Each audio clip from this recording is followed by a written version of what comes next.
Well, definitely, we do see the implications of these elections throughout the world. Of course, Pakistan-US relations also hang in the balance, impacts on Afghanistan, the Afghan peace process, troop withdrawal, so much happening at the same time. Now, we also have the honor of being joined with senior analyst from Canada, Dr. Tughral Yamin. Dr. Saab, Assalamu alaikum. Welcome to PTV World, sir.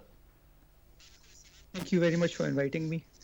So, yes, the American elections are slowly inching towards a logical conclusion.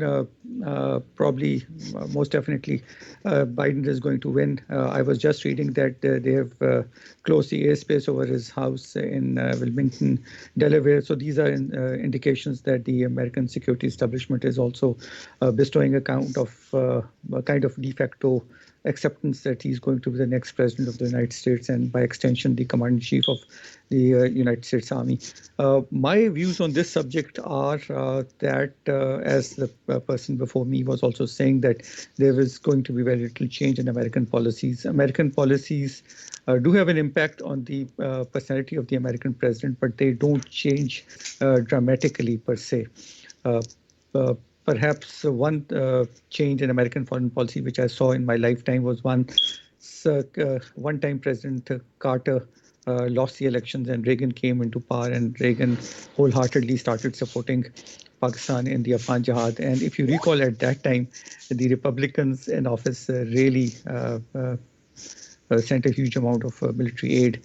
So it's not whether Democrats will be very gladly uh, uh, uh, collaborating with Pakistan or would be giving Pakistan any space. In fact, if you see the Donald Trump's time in office, and I'm still not writing him off. I still think that he might be taking the issue to the Supreme Court, where the Supreme Court is uh, will be supporting him because the judges sitting in the Supreme Court are mostly having Republican backing. And the last judge also was ushered into office with Republican support. So what I'm trying to say is that Trump in office was, apart from his first New Year tweet in which he was very, very harsh on Pakistan, he actually became very, very pro-Pakistani. But at the same time, he was hand in glove with Modi. We remember the Howdy Modi event which was organized in Houston, Texas, where the Indian diaspora was there to celebrate their prime minister's arrival in the United States, and they were actually campaigning for him to get re-elected. So. When Biden was the vice president, actually, Obama started a very strong drone policy in Pakistan. There was a spike in drone attacks within what we call now the tribal districts. There was a spike there. So what we actually saw that after Obama, there were no drone strikes in Pakistan. I don't remember any. So and we also know that the Indians the U.S. Secretary of State Mr. Pompeo visited India a few days back, a week back or more, perhaps 10 days, in which they were able to conclude this BACA, the Basic Exchange Cooperation Agreement, in which they would be providing geospatial data to India, which will not only be featuring information about Chinese targets, but also Pakistani targets. So what I'm trying to say is that it's not the American president who will make a difference on American policy. It is the American establishment who will be calling the shots. The important thing for Pakistani policymakers is how are they going to deal with the new president or whoever is the new chief executive of the United States of America.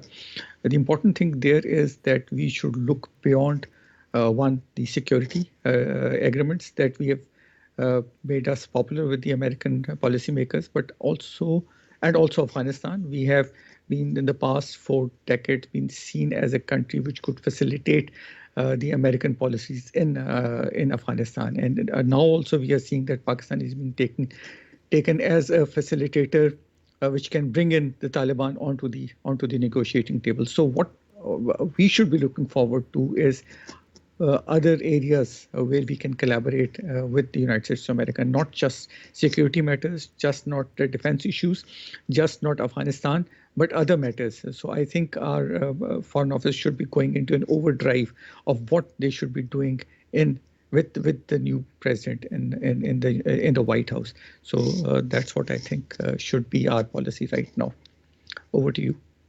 Yes, sir, absolutely. Sir, do you also believe that if Joe Biden is elected as the 59th President of the United States of America, there would be a help in normalizing relations between Pakistan and India at the same time as well, and also with different conflict countries that the United States have gone through in President Trump's tenure?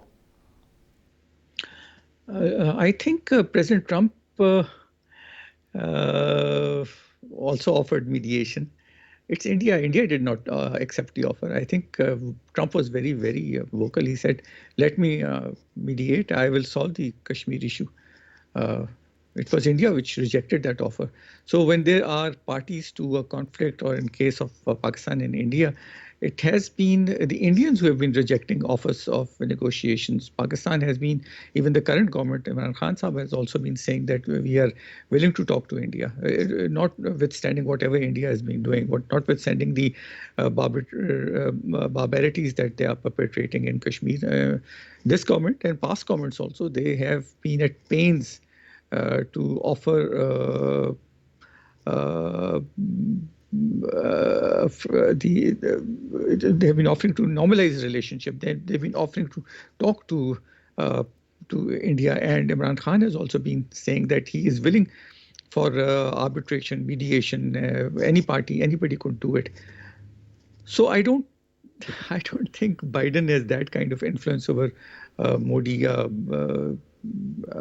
Indians falsely think, wrongly think that not normalizing situation with Pakistan is in their interest. I don't think that is in the interest of peace and stability in the area. So Trump, Biden, anybody, I don't think unless Indians themselves want to talk to Pakistan, nobody can force them to talk to Yeah. Pakistan. That's But what I think. Professor, Over to you. yeah, Professor Tughral, I mean, Donald Trump also signed this nuclear agreement, the civil nuclear agreement with India. And of course, that means there has been a strengthening of relations between both of those countries. Now, let's take China, and with China getting stronger every day, and you know how United States perceives China as a threat economically, of course. And how far do you think that they would still want Pakistan to be a bulwark against China? And in the region, of course, then it's like a very difficult for Pakistan. It's with China has always been your best friend and always is always there in times of need. But then what happens with the United States and their role and what they want from Pakistan? First of all, I want to correct you. It is not a nuclear agreement that Trump signed with India. In fact, this was within the framework of 2+2. That is, they have a 2+2 strategic dialogue in which the Secretary of Defense and Secretary of State, they go and they talk with their Indian counter interlocutors. And in this, they signed this BECA, which I mentioned earlier, Basic Exchange Cooperation Agreement, in which they will be providing geospatial information data to India, which is it is frightening for Pakistan. But this, you see, strategic cooperation between India and US has been going on for a very long time. Clinton, Bush, Obama, Trump, it is a consistent policy. So one is that. Secondly, the Americans very clearly know that Pakistan and China has a very special relationship. They are very wary of China-Pakistan economic corridor. They don't look kindly at it. The Trump administration also, their high officials have been talking against it. They have been talking about a debt trap that Pakistan is putting itself into. So that will remain. Pakistan will not become a bulwark against containing China. That is what China. that position they have given to India and not to Pakistan. They understand our special relationship. They will try to control Chinese influence Pakistan. Pakistan knows where it should Pakistan does not want to spoil relations with America also, United States of America, whether there's Trump in power or whether Biden is in power. So I'm sure they'll try to strike a very fine balance between the United States of America and China. But we know that we cannot be enemies to China. So Americans know it, we know it, Chinese know it. So I don't think that thing is going to change in the future, in the next 5 years or 10 years. I don't think that's going to Right. change. Whoever is in there Well, in power. Yes. yeah, well, let's hope that is the case. Thank you so very much for your insight. That was Professor Tughral. Absolutely, Yamin. and Huma, of course, if we tell our viewers once again that the presidential election still hangs in the balance because the results are still not decided. So it is a very unpredictable election that we see. But of course, there are indications clearly that Joe Biden might be the next US president. Of course, he's inching Donald Trump in Pennsylvania as well, which is a very key state, although Georgia has opted for a recount as well.